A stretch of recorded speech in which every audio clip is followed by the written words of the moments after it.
اس مشکل سوال نے بڈھے کو تھوڑی دیر کے لیے گھبرا دیا۔ آخر وہ اس کا کیا جواب دے سکتا تھا کہ فلاں کام اس نے کیوں کیا؟ بظاہر اس کا جواب یہی ہو سکتا تھا، اس لیے کہ اس وقت اس کے دماغ میں یہی خیال آیا۔ اس نے دل میں یہی جواب سوچا، مگر اس نے مطمئن نہ ہو کر یہ بہتر خیال کیا کہ تمام داستان من و عن بیان کر دے۔ اس کا جواب میری کہانی ہے جو میں اب تمہیں سنانے والا ہوں۔ سنائیے۔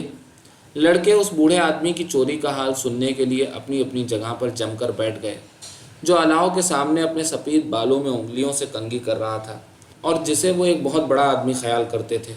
بڈھا کچھ عرصے تک اپنے بالوں میں انگلیاں پھیرتا رہا، پھر اس بھولے ہوئے واقعے کے تمام منتشر ٹکڑے فراہم کر کے بولا، ہر شخص خواہ وہ بڑا ہو یا چھوٹا، اپنی زندگی میں کوئی نہ کوئی ایسی حرکت ضرور کرتا ہے جس پر وہ تمام عمر نادم رہتا ہے۔ میری زندگی میں سب سے برا فعل ایک کتاب کی چوری ہے۔ یہ کہہ کر وہ رک گیا۔ اس کی آنکھیں جو ہمیشہ چمکتی رہتی تھیں دھندلی پڑ گئیں۔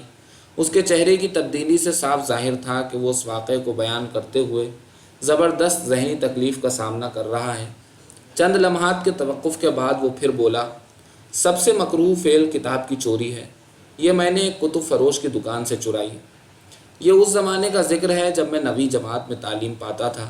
قدرتی طور پر جیسا کہ اب تمہیں کہانی سننے کا شوق ہے، مجھے افسانے اور ناول پڑھنے کا شوق تھا۔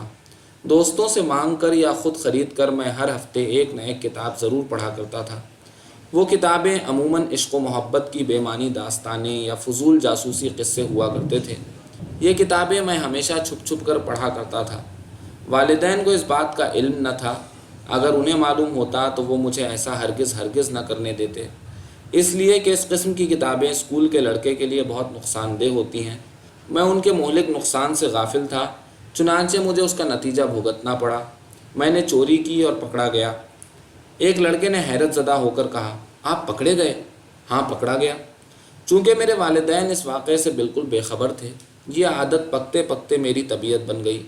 گھر سے جتنے پیسے ملتے میں انہیں جوڑ جوڑ کر بازار سے افسانوں کی کتابیں خریدنے میں صرف کر دیتا۔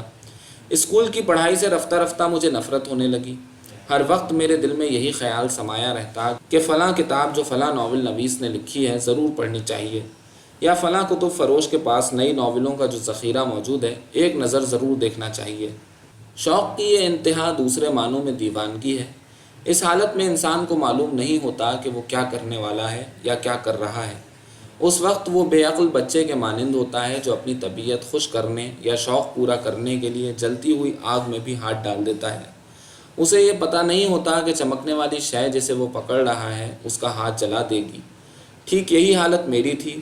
فرق اتنا ہے کہ بچہ شعور سے محروم ہوتا ہے، اس لیے وہ بغیر سمجھے بوجھے بری سے بری حرکت کر بیٹھتا ہے، مگر میں نے عقل کا مالک ہوتے ہوئے چوری ایسے مکروہ جرم کا ارتکاب کیا۔ یہ آنکھوں کی موجودگی میں میرے اندھے ہونے کی دلیل ہے۔ میں ہرگز ایسا کام نہ کرتا اگر میری عادت مجھے مجبور نہ کرتی۔ ہر انسان کے دماغ میں شیطان موجود ہوتا ہے جو وقتاً فوقتاً اسے برے کاموں پر مجبور کرتا ہے۔ یہ شیطان مجھ پر اس وقت غالب آیا جبکہ سوچنے کے لیے میرے پاس بہت کم وقت تھا۔ خیر، لڑکے خاموشی سے بوڑھے کے ہلتے ہوئے لبوں کی طرف نگاہیں گاڑے ان کی داستان سن رہے تھے۔ داستان کا تسلسل اس وقت ٹوٹتا دیکھ کر جبکہ اصل مقصد بیان کیا جانے والا تھا، وہ بڑی بے قراری سے بقایا تفصیل کا انتظار کرنے لگے۔ مسعود بیٹا، یہ سامنے والا دروازہ تو بند کر دینا، سرد ہوا آ رہی ہے۔ بوڑھے نے اپنا کمبل گھٹنوں پر ڈال لیا۔ مسعود اچھا بابا جی کہہ کر اٹھا اور کوٹری کا دروازہ بند کرنے کے بعد اپنی جگہ پر بیٹھ گیا۔ ہاں تو ایک دن جبکہ والد گھر سے باہر تھے، بوڑھے نے اپنی داستان کا بقایا حصہ شروع کیا۔ مجھے بھی کوئی خاص کام نہ تھا اور وہ کتاب جو میں ان دنوں پڑھ رہا تھا ختم ہونے کے قریب تھی، اس لیے میرے جی میں آئی کہ چلو اس کتب فروش تک ہو آئیں جس کے پاس بہت سی جاسوسی ناولیں پڑی تھیں۔ میری جیب میں اس وقت اتنے پیسے موجود تھے جو ایک معمولی ناول کے دام ادا کرنے کے لیے کافی ہوں۔ چنانچہ میں گھر سے سیدھا اس کتب فروش کی دکان پر گیا۔ یوں تو اس دکان پر ہر وقت بہت سی اچھی ناولیں موجود رہتی تھیں، مگر اس دن خاص طور پر بالکل نئی کتابوں کا ایک ڈھیر باہر تختے پر رکھا تھا۔ ان کتابوں کے رنگ برنگ سرورق دیکھ کر میری طبیعت میں ایک ہیجان سا برپا ہو گیا۔ دل میں اس خواہش نے گدگدی کی کہ وہ تمام میری ہو جائیں۔ میں دکاندار سے اجازت لے کر ان کتابوں کو ایک نظر دیکھنے میں مشغول ہو گیا۔ ہر کتاب کے شوخ رنگ سرورق پر اس قسم کی کوئی نہ کوئی عبارت لکھی ہوئی تھی، ناممکن ہے کہ اس کا مطالعہ آپ پر سنسنی طاری نہ کر دے۔ مصور اسرار کا لاسانی شاہکار، تمثیل، ہیجان، رومان سب یکجا۔ اس قسم کی عبارتیں شوق بڑھانے کے لیے کافی تھیں، مگر میں نے کوئی خاص توجہ نہ دی، اس لیے کہ میری نظروں سے اکثر ایسے الفاظ گزر چکے تھے۔ میں تھوڑا عرصہ کتابوں کو الٹ پلٹ کر دیکھتا رہا۔ اس وقت میرے دل میں چوری کرنے کا خیال مطلقاً نہ تھا، بلکہ میں نے خریدنے کے لیے ایک کم قیمت کی ناول چن کر الگ بھی رکھ لی تھی۔ تھوڑی دیر کے بعد دل میں یہ ارادہ کر کے میں دوسرے ہفتے ان ناولوں کو دوبارہ دیکھنے آؤں گا، میں نے اپنی چنی ہوئی کتاب اٹھائی۔ کتاب کا اٹھانا تھا کہ میری نگاہیں ایک مجلد ناول پر گڑ گئیں۔ سرورق کے کونے پر میرے محبوب ناولسٹ کا نام سرخ لفظوں میں چھپا تھا۔ اس کے ذرا اوپر کتاب کا نام تھا، منتقم شعاعیں، کس طرح ایک دیوانے ڈاکٹر نے لندن کو تباہ کرنے کا ارادہ کیا۔ یہ سطور پڑھتے ہی میرے اشتیاق میں طغیانی سی آ گئی۔ کتاب کا مصنف وہی تھا جس نے اس سے پیشتر مجھ پر راتوں کی نیند حرام کر رکھی تھی۔ ناول کو دیکھتے ہی میرے دماغ میں خیالات کا ایک گروہ داخل ہو گیا۔ منتقم شعاعیں، دیوانے ڈاکٹر کی ایجاد، کیسا دلچسپ افسانہ ہوگا۔ لندن تباہ کرنے کا ارادہ، یہ کس طرح ہو سکتا ہے؟ اس مصنف نے فلاں فلاں کتابیں کتنی سنسنی خیز لکھی ہیں، یہ کتاب ضرور ان سب سے بہتر ہوگی۔ میں خاموش اشتیاق کے ساتھ اس کتاب کی طرف دیکھ رہا تھا اور یہ خیالات یکے بعد دیگرے میرے کانوں میں شور برپا کر رہے تھے۔ میں نے اس کتاب کو اٹھایا اور کھول کر دیکھا تو پہلے ورق پر یہ عبارت نظر آئی: مصنف اس کتاب کو اپنی بہترین تصنیف قرار دیتا ہے۔ ان الفاظ نے میرے اشتیاق میں آگ پر ایندھن کا کام دیا۔ ایکا ایکی میرے دماغ کے خدا معلوم کس گوشے سے خیال کود پڑا، وہ یہ کہ میں اس کتاب کو اپنے کوٹ میں چھپا کر لے جاؤں۔ میری آنکھیں بے اختیار کتب فروش کی طرف مڑیں جو کاغذ پر کچھ لکھنے میں مشغول تھا۔ دکان کے دوسری طرف دو نوجوان کھڑے میری طرح کتابیں دیکھ رہے تھے۔ میں سر سے پیر تک لرز گیا۔ یہ کہتے ہوئے بوڑھے کا نحیف جسم اس واقعے کی یاد سے کانپا۔ تھوڑی دیر تک خاموش رہ کر اس نے پھر اپنی داستان شروع کر دی۔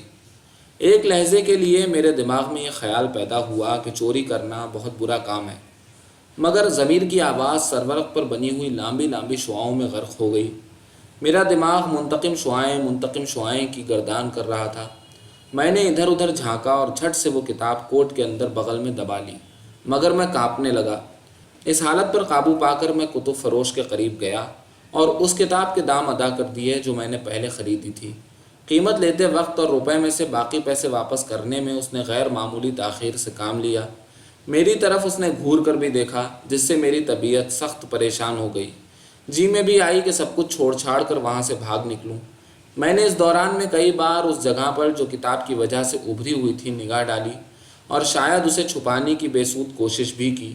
میری ان عجیب و غریب حرکتوں کو دیکھ کر اسے شک ضرور ہوا، اس لیے کہ وہ بار بار کچھ کہنے کی کوشش کر کے پھر خاموش ہو جاتا تھا۔ میں نے باقی پیسے جلدی سے لیے اور وہاں سے چل دیا۔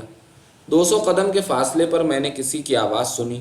مڑ کر دیکھا تو کتب فروش ننگے پاؤں چلا آ رہا تھا اور مجھے ٹھہرنے کے لیے کہہ رہا تھا۔ میں نے اندھا دھند بھاگنا شروع کر دیا۔ مجھے معلوم نہ تھا میں کدھر بھاگ رہا ہوں۔ میرا رخ اپنے گھر کی جانب نہ تھا، میں شروع ہی سے اس طرف بھاگ رہا تھا جدھر بازار کا اختتام تھا۔ اس غلطی کا مجھے اس وقت احساس ہوا جب 2-3 آدمیوں نے مجھے پکڑ لیا۔ بوڑھا اتنا کہہ کر اضطراب کی حالت میں اپنی خشک زبان لبوں پر پھیرنے لگا۔ کچھ توقف کے بعد وہ ایک لڑکے سے مخاطب ہوا: مسعود، پانی کا ایک گھونٹ پلوانا۔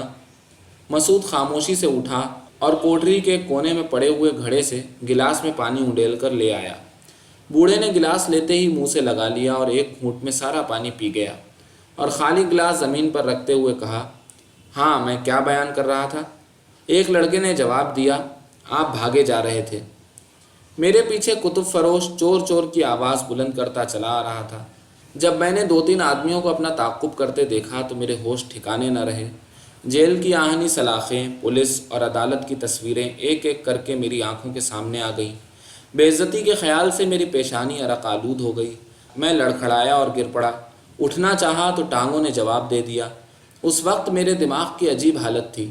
ایک تند دھواں سا میرے سینے میں کروٹیں لے رہا تھا، آنکھیں فرط خوف سے ابل رہی تھیں اور کانوں میں ایک زبردست شور برپا تھا، جیسے بہت سے لوگ آہنی چادریں ہتھوڑوں سے کوٹ رہے ہیں۔ میں ابھی اٹھ کر بھاگنے کی کوشش ہی کر رہا تھا کہ کتب فروش اور اس کے ساتھیوں نے مجھے پکڑ لیا۔ اس وقت میری کیا حالت تھی اس کا بیان کرنا بہت دشوار ہے۔ سینکڑوں خیالات پتھروں کی طرح میرے دماغ سے ٹکرا ٹکرا کر مختلف آوازیں پیدا کر رہے تھے۔ جب انہوں نے مجھے پکڑا تو ایسا معلوم ہوا کہ آہنی پنجے نے میرے دل کو مسل ڈالا ہے۔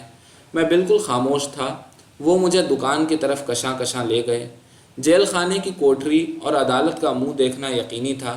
اس خیال پر میرے ضمیر نے لعنت ملامت شروع کر دی، چونکہ اب جو ہونا تھا ہو چکا تھا اور میرے پاس اپنے ضمیر کو جواب دینے کے لیے کوئی الفاظ موجود نہ تھے۔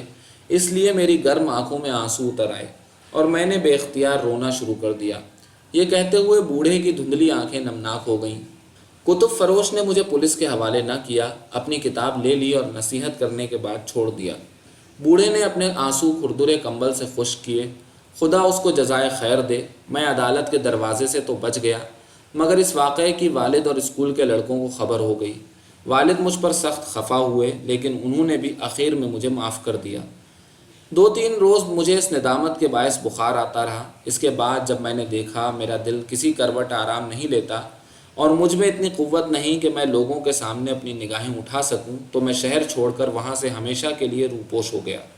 اس وقت سے لے کر اب تک میں نے مختلف شہروں کی خاک چھانی ہے، ہزاروں مصائب برداشت کیے ہیں، صرف اس کتاب کی چوری کی وجہ سے جو مجھے تا دم مرگ نادم و شرمسار رکھے گی۔ اس آوارہ گردی کے دوران میں نے اور بھی بہت سی چوریاں کیں، ڈاکے ڈالے اور ہمیشہ پکڑا گیا، مگر ان پر نادم نہیں ہوں، مجھے فخر ہے۔ بوڑھے کی دھندلی آنکھوں میں پھر پہلی سی چمک نمودار ہو گئی اور اس نے الاؤ کے شعلوں کو ٹکٹکی باندھ کر دیکھنا شروع کر دیا۔ ہاں، مجھے فخر ہے۔ یہ لفظ اس نے تھوڑے توقف کے بعد دوبارہ کہے۔ الاؤ میں آگ کا ایک شعلہ بلند ہوا اور ایک لمحہ فضا میں تھر تھرا کر وہیں سو گیا۔ بوڑھے نے شعلے کی جرت دیکھی اور مسکرا دیا، پھر لڑکوں سے مخاطب ہو کر کہنے لگا، کہانی ختم ہو گئی، اب تم جاؤ، تمہارے ماں باپ انتظار کرتے ہوں گے۔ مسعود نے سوال کیا، مگر آپ کو اپنی دوسری چوریوں پر کیوں فخر ہے؟ فخر کیوں ہے؟ بوڑھا مسکرا دیا، اس لیے کہ وہ چوریاں نہیں تھیں۔ اپنی مسروقہ چیزوں کو دوبارہ حاصل کرنا چوری نہیں ہوتی میرے عزیز، بڑے ہو کر تمہیں اچھی طرح معلوم ہو جائے گا۔ میں سمجھا نہیں۔ ہر وہ چیز جو تم سے چرا لی گئی ہے، تمہیں حق حاصل ہے کہ اسے ہر ممکن طریقے سے اپنے قبضے میں لے آؤ، پر یاد رہے تمہاری کوشش کامیاب ہونی چاہیے، ورنہ ایسا کرتے ہوئے پکڑے جانا اور اذیتیں اٹھانا عبث ہے۔